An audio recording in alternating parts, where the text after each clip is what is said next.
Hi ಎಲ್ರಿಗೂ ನಮಸ್ಕಾರ. ನಾನು ನಿಮ್ಮ ಪ್ರೀತಿಯ ಡಾಕ್ಟರ್ ಸುನೀಲ್ ಕುಮಾರ್ ಕೆ ಮಾತಾಡ್ತಾ ಇದ್ದೀನಿ ಅಗ್ನಿ ಸುನೀಲ್ ವಿಡಿಯೋಸಿಂದ. ಇವತ್ತಿನ ನಮ್ಮ ಮುಖ್ಯ ಅತಿಥಿಗಳು ಹಾಗೂ ಈ ಕಾರ್ಯಕ್ರಮದ ಕೇಂದ್ರ ಬಿಂದು ಅಂತ ಹೇಳೋದು ತಪ್ಪಾಗಲಾರದು.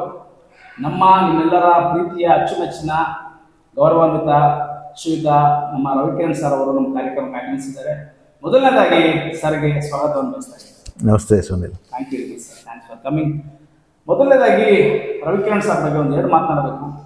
ರವಿಕಿರಣ್ ಸರ್ ಅವರು ದೊಡ್ಡಬಳ್ಳಾಪುರ ಒಂದು ಇತಿಹಾಸ ತೆಗೆದು ನೋಡಿದ್ರೆ ಪತ್ರಿಕೋದ್ಯಮದಲ್ಲಿ ತಮ್ಮದೇ ಆದಂತಹ ಛಾಪನ್ನು ಮೂಡಿಸಿದಂತಹ ಮಹಾನ್ ವ್ಯಕ್ತಿತ್ವ. ತುಂಬ ಚಿಕ್ಕ ವಯಸ್ಸಿನಲ್ಲೇ ಅವರ ಸಾಧನೆ ತುಂಬ ಅಪಾರ ಅಂತ ಹೇಳೋದಕ್ಕೆ ಇಷ್ಟಪಡ್ತೀನಿ. ತದನಂತರ ದೇವರಾಜ ಅರಸ್ ಡಿಗ್ರಿ ಕಾಲೇಜಿನಲ್ಲಿ ಅವರು ಪ್ರೊಫೆಸರ್ ಆಗಿ ಸಹ ಕಾರ್ಯನಿರ್ವಹಿಸ್ತಾ ಇದ್ದಾರೆ. ಎಷ್ಟೋ ವಿದ್ಯಾರ್ಥಿಗಳ ಮನದಲ್ಲಿ ಅವರು ತುಂಬ ಅತ್ಯುತ್ತಮ ಶಿಕ್ಷಕರಾಗಿ ಉಳ್ಕೊಂಡಿದ್ದಾರೆ. ಅವರು ಇವತ್ತು ನಮ್ಮ ಕಾರ್ಯಕ್ರಮಕ್ಕೆ ಬಂದಿರೋದು ನಮ್ಮ ಸೌಭಾಗ್ಯ ಅಂತ ಭಾವಿಸ್ತಾ ಇದ್ದೀನಿ. ಮೊದಲನೇದಾಗಿ ಕಾರ್ಯಕ್ರಮ ಮುಂದುವರಿಸ್ತಾ ಅವರ ಬಾಲ್ಯ ಜೀವನ ಹಾಗೂ ಕುಟುಂಬದ ಬಗ್ಗೆ ಮಾತನಾಡ್ತಾ ಇದ್ದೀನಿ. ಸರ್, ಮೊದಲನೇದಾಗಿ ತಮ್ಮ ಕುಟುಂಬ ಹಾಗೂ ತಮ್ಮ ಬಾಲ್ಯ ಜೀವನದ ಬಗ್ಗೆ ಸ್ವಲ್ಪ ಮಾತನಾಡ್ಬೇಕಂತ ಕೇಳ್ಕೊಳ್ತಾ ಇದ್ದೀನಿ ಸರ್. ಸುನಿಲ್, ಭಾಳ ಖುಷಿ ಆಗುತ್ತೆ. ಯಾಕೆ ಅಂತಂದ್ರೆ ನಿಮ್ಮ ಈ ಒಂದು ಪ್ರಯೋಗಶೀಲತೆ ಏನಿದೆ ಇದನ್ನು ನಾನು ಭಾಳ ದಿನಗಳಿಂದ ನೋಡ್ಕೊಂಡು ಬಂದಿರತಕ್ಕಂಥವನು, ಜೊತೆಯಲ್ಲಿ ಭಾಳ ಹತ್ತಿರದಿಂದ ಕೂಡ ನೋಡಿರ್ತಕ್ಕಂಥವನು. ದೊಡ್ಡಬಳ್ಳಾಪುರಕ್ಕೆ ಈ ಥರದ ಒಂದು ಪ್ರಯೋಗಶೀಲ ವ್ಯಕ್ತಿತ್ವಗಳು ಬೇಕಾಗ್ತವೆ ಅನ್ನೋ ಭಾಳ ಒಳ್ಳೆಯದು. ನಿಮಗೆ ನಿಮ್ಮ ಚಾನಲ್ಗೆ ಒಳ್ಳೆಯದಾಗಲಿ ಅನ್ನೋದನ್ನು ಆರಂಭದಲ್ಲಿ ನಾನು ಶುಭ ಹಾರೈಸ್ತಾ, ನಾನು ಪರಿಚಯ ಮಾಡಿಕೊಳ್ಳುವಂಥಷ್ಟು ದೊಡ್ಡ ವ್ಯಕ್ತಿತ್ವ ಏನಲ್ಲ, ಆದರೂ ಕೂಡ ಒಂದು ಔಪಚಾರಿಕವಾಗಿ ಒಂದು ಚರ್ಚೆ ಅಂತ ಬಂದಾಗ ನಿಮ್ಮ ಪ್ರಶ್ನೆಗೆ ಉತ್ತರಿಸುವಂಥದ್ದು ನನ್ನ ಹೊಣೆಗಾರಿಕೆ. ಹಾಗಾಗಿ ನಾನು ಹೇಳಲಿಕ್ಕೆ ಇಷ್ಟಪಡ್ತೇನೆ. ಮೂಲಭೂತವಾಗಿ ಒಂದು ನೇಕಾರಿಕೆಯ ಕುಟುಂಬದಿಂದ ಬಂದಂಥವನು ನಾನು. ಭಾಳ ಮುಖ್ಯವಾಗಿ ನನ್ನ ಕುಟುಂಬದಲ್ಲಿ ಫಸ್ಟ್ ಜನ್ರೇಷನ್ ಎಜುಕೇಟೆಡ್ ಅಂತ ನನ್ನನ್ನು ನಾನು ಕರೆದುಕೊಳ್ಳಿಕ್ಕೆ ಭಾಳ ಹೆಮ್ಮೆ ಅನಿಸುತ್ತೆ ನನಗೆ. ಅದರ ಹಿಂದೆ ಗ್ರ್ಯಾಜುಯೇಟನ್ನು ಮಾಡಿದಂಥ ನನ್ನ ತಂದೆ ತಾಯಿನೂ ಕೂಡ ಭಾಳ ನೆನಪಿಸ್ಕೊಳ್ಳಿಕ್ಕೆ ನಾನು ಅವರ ಸಹಕಾರವನ್ನು ನಾನು ಸದಾಕಾಲ ನಾನು ಇಷ್ಟ ಆಗುತ್ತದೆ.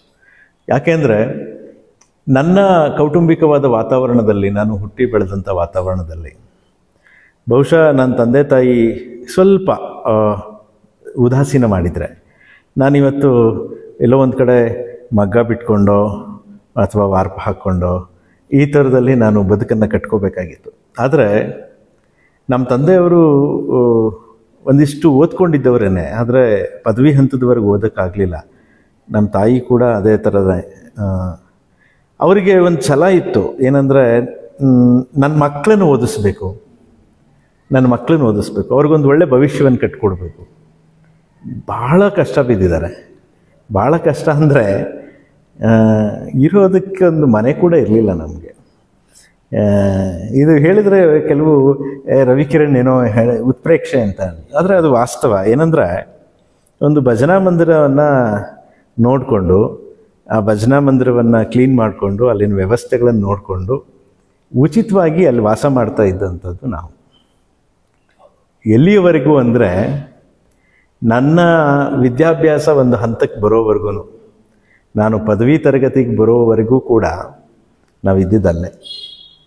ಏನು ಸ್ವಂತ ಮನೆಯಲ್ಲ, ಬಾಡಿಗೆ ಕಟ್ಕೊಂಡು ಕೂಡ ಜೀವನ ಮಾಡ್ತಾ ಇರಲಿಲ್ಲ ನಾವು. ಒಂದು ವ್ಯವಸ್ಥೆಯಲ್ಲಿ ಸಹಕಾರಿಯಾಗಿತ್ಕೊಂಡು ಅಲ್ಲಿನ ಒಂದು ಅವಕಾಶವನ್ನು ಬಳಸ್ಕೊಳ್ತಾ ಇದ್ದಂಥದ್ದು. ಇದು ನನ್ನ ಕುಟುಂಬ. ನಾನು ಓದಿದ್ದು ಅರವಿಂದ ಶಾಲೆಯಲ್ಲಿ. 8 ರೂಪಾಯಿ ಫೀಸ್ ಒಂದು ವರ್ಷಕ್ಕೆ. ಅದಾದಮೇಲೆ ಕೊಂಗಾಡಿಯಪ್ಪ ಹೈಸ್ಕೂಲಿಗೆ ಫ್ರೀ ಅಡ್ಮಿಷನ್ನು. ಅದಾದಮೇಲೆ ಕೊಂಗಾಡಿಯಪ್ಪ ಪದವಿ ಪೂರ್ವ ಕಾಲೇಜ್ನಲ್ಲಿ ಫ್ರೀ ಅಡ್ಮಿಷನ್ನು. ಅದಾದಮೇಲೆ ಡಿಗ್ರಿ ಆದಮೇಲೆ ಬೆಂಗಳೂರು ವಿಶ್ವವಿದ್ಯಾಲಯದಲ್ಲಿ ಅಲ್ಲೂ ಕೂಡ ಉಚಿತ ಸೀಟು 660 ರೂಪಾಯಿ. ನನ್ನ MA ಇಂಗ್ಲೀಷ್ ಪದವಿ ಮಾಡಲಿಕ್ಕೆ ನಾನು ಒಂದು ವರ್ಷಕ್ಕೆ ಕಟ್ಟಿರ್ತಕ್ಕಂಥ ಫೀಸ್. ಹೀಗೆ ಬಂದಂಥದ್ದು.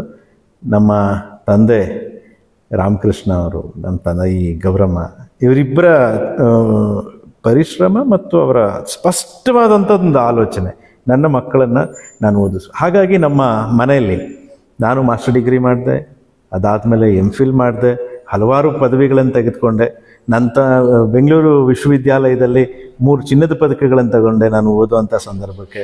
ಅದಾದಮೇಲೆ ನನ್ನ ತಮ್ಮ ಸಂತೋಷ್ ಅಂತ ಹೇಳಿಬಿಟ್ಟು, ಬಹುಶಃ ನನಗೆ ಇನ್ನೊಂದು ಭಾಳ ವಿಶೇಷ, ಸಂತೋಷ್ ನೀವು ಕ್ಲಾಸ್ಮೇಟ್ಸು. ಆತ ಕೂಡ MSc in chemistry gold medallist. ಅದಾದಮೇಲೆ ನನ್ನ ತಂಗಿ ಕೂಡ ಮಮತಾ ಅಂತ, ಆಕೆ ಕೂಡ ಪದವಿನ ತೆಗೆದುಕೊಂಡಿದ್ದು. ಒಬ್ಬ ಪದವೀಧರರಲ್ಲದ ಏನೂ ವಿದ್ಯಾಭ್ಯಾಸದಿಂದ ಏನೂ ಬದುಕನ್ನು ಕಟ್ಟಿಕೊಳ್ಳದ ಪೋಷಕರು ತನ್ನ 3 ಮಕ್ಕಳನ್ನು ಪದವೀಧರರು ಮಾಸ್ಟರ್ ಡಿಗ್ರಿ ಮಾಡಿಸಿ ಅದರ ಮೂಲಕ, ಇದು ನನ್ನ ತಂದೆ ತಾಯಿಗೆ ನಾನು ಕೊಡ್ತಕ್ಕಂಥ ಬಹುಶಃ ಭಾಳ ದೊಡ್ಡ ಗೌರವ ಅಂತ ನನಗನ್ಸುತ್ತೆ. ವೀಕ್ಷಕರೇ, ಈ ಮೂಲಕ ನಾನು ಹೇಳೋದಕ್ಕೆ ಇಷ್ಟಪಡ್ತೀನಿ, ತುಂಬ ಪ್ರಮುಖವಾಗಿ ವಿಚಾರ ಏನಂದರೆ, ಮದುವೆ ಆಗ್ತಿದ್ದಂಗೆ ಇವತ್ತಿನ ಜನ್ರೇಷನ್ ಮಕ್ಕಳಾಗಿರ್ಬೋದು ಯಾವ ರೀತಿ ಇದ್ದಾರೆ ಅಂದರೆ, ವೈಫ್ನ ಕರ್ಕೊಂಡು ಬೇರೆ ಸಂಸಾರ ಮಾಡೋದಾಗಿರ್ಬೋದು, ಈ ಥರ ತಂದೆ ತಾಯಿನ ಮರೆಯೋದಾಗಿರ್ಬೋದು, ಈ ಥರ ಎಲ್ಲರೂ ಮಾಡ್ತಾರೆ. ರವಿಕಿರಣ್ ಸರ್ನ ತುಂಬ ಹತ್ರದಿಂದ ನೋಡಿದ್ದೀನಿ ನಾನು. ಅವರ ಒಂದು ಕುಟುಂಬ ಯಾವ ರೀತಿ ಇದೆ ಅಂದರೆ, ಇವತ್ತು ತುಂಬ ಕುಟುಂಬ. ತಂದೆ ತಾಯಿಗೆ ಸರ್ ಕೊಡೋ ಒಂದು ರೆಸ್ಪೆಕ್ಟ್ ಯಾವ ರೀತಿ ಇದೆ ಅಂದರೆ, ಪ್ರತಿ ಸತಿ ನಾವು ಕಣ್ಮುಂದೆ ನೋಡ್ತಾ ಇದ್ದೀವಿ. ತಂದೆ ತಾಯಿಗೆ ನಾನು ಏನಕ್ಕೆ ಸರ್ನ ಫಸ್ಟ್ ಇಂಟರ್ವ್ಯೂ ಮಾಡ್ತಾ ಇದ್ದೀನಿ ಅಂದರೆ, ಅವರಲ್ಲಿ ಇರುವಂಥ ಮಹಾನ್ ಗುಣಗಳನ್ನ ನಿಮಗೆಲ್ಲ ಪರಿಚಯ ಮಾಡಿಸ್ಬೇಕು ಅಂತ. ಅವ್ರ ತಂದೆ ತಾಯಿಗೆ ಅವ್ರು ಕೂಡ ಗೌರವ ಆಗಿರ್ಬೋದು, ತಂಗಿ ಕೂಡ ಗೌರವ ಆಗಿರ್ಬೋದು, ಅವ್ರ ತಮ್ಮನ ಕೂಡ ಗೌರವ ಆಗಿರ್ಬೋದು. ಒಬ್ಬ ಮಹಾನ್ ವ್ಯಕ್ತಿ ಆಗೋದು ಮಹಾನ್ ಗುರುಗಳಿದ್ರೆ ಮಾತ್ರ, ಫಸ್ಟ್ ಯಾವುದೇ ಡಿಗ್ರಿಯಿಂದ ಅಲ್ಲ ಅಂತ ಈ ಮೂಲಕ ನಿಮಗೆ ಹೇಳೋದಕ್ಕೆ ಇಷ್ಟಪಡ್ತೀನಿ. ಇದ್ರ ಜೊತೆಲಿ ಸರ್, ತಾವು ದೇವರಾಜ ಅರಸ್ ಡಿಗ್ರಿ ಕಾಲೇಜಲ್ಲಿ ಪ್ರೊಫೆಸರ್ ಆಗಿ ಕಾರ್ಯನಿರ್ವಹಿಸ್ತಾ ಇದ್ದೀರ. ತಮ್ಮ ವಿದ್ಯಾರ್ಥಿಗಳ ಜೊತೆ ನನ್ನ ಒಡನಾಟ ಇದೆ. ಭಾಳಷ್ಟು ವಿದ್ಯಾರ್ಥಿಗಳು, ನಾನೊಬ್ಬ ಮೋಟಿವೇಶನಲ್ ಸ್ಪೀಕರ್ ಆಗಿರೋದ್ರಿಂದ ಭಾಳಷ್ಟು ಕಡೆ ನಾನು ಮೋಟಿವೇಶನ್ ಸ್ಪೀಚಸ್ಗೆ ಹೋದಾಗ, ರವಿಕಿರಣ್ ಸರ್ ಗೊತ್ತಾ ಸರ್ ನಿಮಗೆ, ನಮ್ಗೆ ತುಂಬ ಕ್ಲೋಸ್ ಹೋಗ್ತಾರೆ, ಬರೀ ಇಲ್ಲಲ್ಲ ಪಬ್ಲಿಕಲ್ಲಿ ಬಗ್ಗೆ ಮಾತಾಡ್ತಾರೆ. ಇಂಥ ಒಬ್ಬ ಮಹಾನ್ ವ್ಯಕ್ತಿ ನಮ್ಮ ಸಂಸ್ಥೆ ಕೆಲಸ ಮಾಡ್ತಾ ಇರೋದು ನಮಗೂ ಸಹ ತುಂಬ ದೊಡ್ಡ ಹೆಮ್ಮೆಯ ವಿಚಾರ. ನಿಮ್ಮ ಒಂದು ಜರ್ನಿ ಬಗ್ಗೆ ಹಾಗೂ ನಿಮ್ಮ ವಿದ್ಯಾರ್ಥಿಗಳ ಒಡನಾಟದ ಬಗ್ಗೆ ದಯವಿಟ್ಟು ನಮ್ಮ ಪ್ರೇಕ್ಷಕರಿಗೆ ತಿಳಿಸ್ಕೊಡಿ.